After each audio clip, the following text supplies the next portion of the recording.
Respecto a la situación de Arca, ¿cómo os encontrasteis la planta de lácteos? Bueno, la planta, que por desgracia, como todos sabemos, ya está ahora mismo cerrada, ha sido un problema, creo que desde el comienzo, pese a que ha habido épocas en las que ha habido muchas personas afortunadamente trabajando, ha sido un problema desde el principio, y me explico. Cuando ya hace muchos años, no nos olvidemos, en Carrancha surgieron oportunidades y posibilidades de sacar algún proyecto desde aquí, en una planta aquí, se pusieron todas las pegas del mundo. La administración, que no olvidemos, estaba también gobernada en su día por el PNV,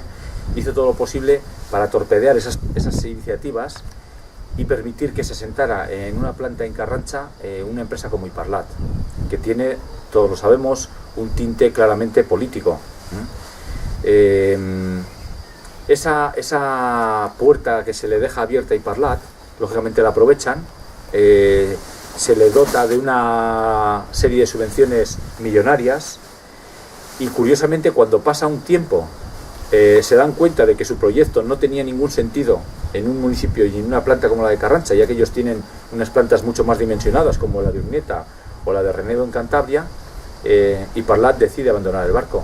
decide marcharse. Ha cobrado sus subvenciones, tiene un contrato que se le firmó en su día ex proceso, un contrato que le permite, a pesar de los pesares, hoy día tener la sartén por el mango, y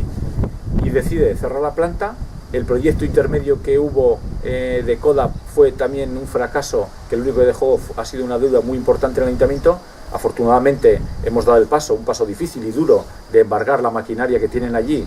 valorada en más de 1 millón de euros, para poder garantizar el cobro de la deuda que tienen con el ayuntamiento. Y Parlat decide cerrar la fábrica y se cierra, y no se da un paso en sentido contrario. Gobierno vasco, de brazos cruzados, el viceconsejero que viene aquí y se reúne en chocos privados de forma particular con una serie de vecinos del municipio, no atiende las demandas del ayuntamiento, solamente nos recibe cuando ellos creen que puede sacar una jugada. O sea, ha sido toda una manipulación política de lo más cruda, porque detrás de todo esto se encuentra la situación de desempleo que ha generado las actuaciones tanto del gobierno vasco como de Iparlat. Por tanto, desde Carrancha Sabala siempre hemos defendido dos conceptos en este tema. Uno, crear lógicamente con los nuevos proyectos que puedan surgir el mayor número de empleo posible, y dos, y no menos importante, que los diferentes proyectos que tienen las agrupaciones ganaderas de Carrancha, tanto la SAT como UAC Leche, como incluso los propios ganaderos de Iparlat, que no tenemos que confundir Iparlat con algunos ganaderos de Iparlat, puedan tener la posibilidad de desarrollar sus proyectos o de verse beneficiados de una planta de lácteos como la que tenemos en Carranza, porque no tiene ningún sentido que aquí esté una planta de reciente fabricación, de reciente creación, vacía, y los proyectos de Carrancha se tengan que ir a cientos de kilómetros a poder desarrollar su actividad industrial, ¿no? En estos 2 años y medio os habéis encontrado con más dificultades en el camino. ¿Qué otros asuntos habéis tenido que resolver de manera prioritaria? Hombre, fue una fortuna, y con esto no quiero decir que el mérito sea nuestro, pero desde luego hemos dado todas las facilidades y hemos empujado en esa dirección. Que la planta que en su día se cerró también de la cantera de la cadena se pudiera abrir. Incluso ahora tenemos ya una solicitud de una ampliación para crear una planta de aglomerado en la misma zona, ¿no? Eso evidentemente es una satisfacción importante. Problemas, lógicamente el del matadero ha sido un problema de los esenciales, uno de los problemas vitales que hemos conseguido solucionar, y luego sí han surgido otra serie de problemas que, por la forma que tenemos, por desgracia, hoy día, o que tienen los partidos al uso de ejercer la política, han quedado una serie de problemas donde no debería haberlos. Actuaciones vergonzosas, porque no tiene otro calificativo, como el que ha tenido Diputación con el temporal de nieve, por ejemplo, donde un temporal de nieve como este, un ayuntamiento como el nuestro, con nuestra situación económica, se vuelca para que los vecinos y el valle no se paralicen, para que los lecheros puedan llegar a los caseríos, para que, en fin, la actividad se pueda desarrollar dentro de una normalidad, entre comillas. Nos encontramos con una necesidad de actuar en las carreteras de Diputación, porque ellos, con los medios que habían puesto, desde luego no llegaban ni a un 5% de lo que realmente se necesitaba, y cuando acudimos a la Diputación para decirles, oigan, nosotros hemos hecho esa función, hemos hecho esa labor, esperemos que ahora puedan colaborar con nosotros, aunque sea económicamente, en una parte, y lo que hagan es darnos un portazo en las narices, con una única intención de poner zancadillas en nuestra gestión económica para que ese dinero no se pueda invertir en otras necesidades que tiene el pueblo, eso es vergonzoso. La actuación que tuvieron el Departamento de Agricultura a comienzo de la legislatura, cuando por el convenio que se firmó teníamos que recibir unos ingresos del LIFE, unos ingresos muy importantes que nos ayudaban por un lado a paliar la deuda y por otro lado a empezar a realizar inversiones, esa paralización intencionada, cuando ya tenía todo el visto bueno de los técnicos y que estaba en una mesa de algún político esperando, tenemos que desplazarnos hasta allí, tener un encontronazo con ellos. Esas actuaciones y esa forma de entender la política, lo estamos viendo a nivel de todo el Estado, tiene que pasar al olvido. Eso no podemos permitir, no podemos convertirnos en un pueblo sumiso que acepte que porque un partido lleve gobernando un sinfín de años en las instituciones, lo conviertan en una especie de bachoqui donde solo se beneficien sus afiliados, donde solamente sus empresas salgan adelante, donde tengan una red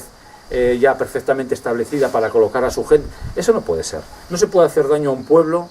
porque en ese pueblo no esté gobernando quien sea de su gusto, quien sea del mismo color que tienen ellos. Si el pueblo de Carrancha ha decidido otra cosa, lo tendrán que respetar, y nosotros vamos a hacer que eso se respete. ¿Cómo valoráis que en el último pleno la propuesta de Bildu de destinar todo el dinero de la venta de la casa cural a la reparación de la casa cuartel? ¿Cómo lo valoramos? Pues por un lado, la actitud de Bildu ha sido bochornosa.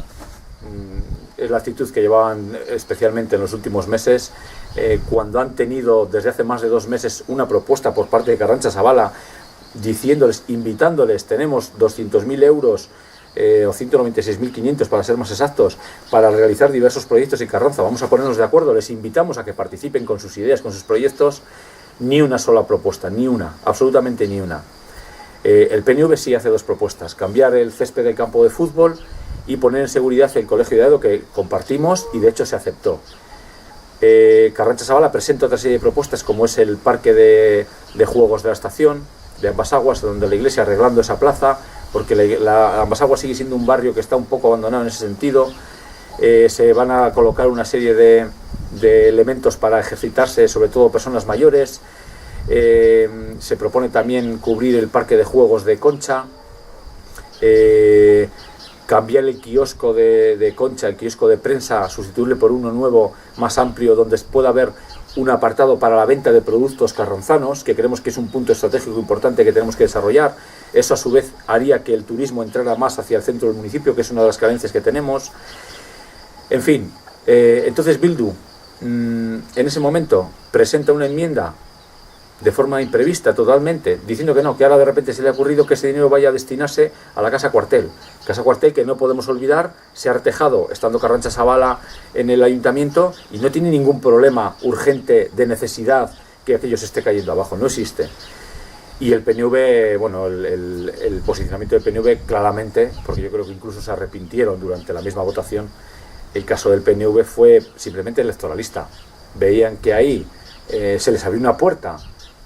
para que se pudieran paralizar los diversos proyectos que planteábamos Carrancha Zabala, incluido el que ellos habían presentado de poner en seguridad la zona del Colegio de Aedo, y votaron en contra, porque calcularon fríamente y rápidamente, bueno, 1 mes y medio para las elecciones, vamos a votar en contra, entonces no van a poder desarrollar. Bueno, esa forma de actuar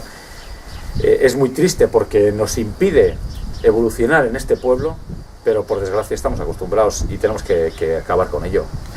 ¿Cuál ha sido la relación y la colaboración con los grupos de la oposición? Pues mira, no ha habido una gran colaboración, y es una pena porque ha sido una gran oportunidad perdida, porque si el PNV ya antes gobernando era incapaz de consolidar un proyecto, no tenían un proyecto, no había un poco apatía, no había una organización, era todo un poco desastroso. Pasaban por el ayuntamiento como alma que lleva el diablo, cumpliendo, firmando los compromisos un poco más obligados, no tenían nada entre manos, y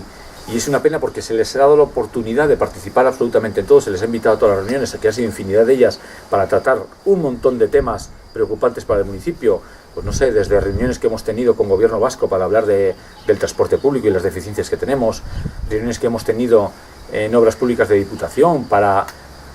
solicitar y exigir que cumplan aquel compromiso que tenían de hacer la acera tan necesaria de la Tejera a ambas aguas. Y bueno, prácticamente a todas las reuniones se les ha invitado, se les ha dado la oportunidad de opinar, de consensuar con nosotros,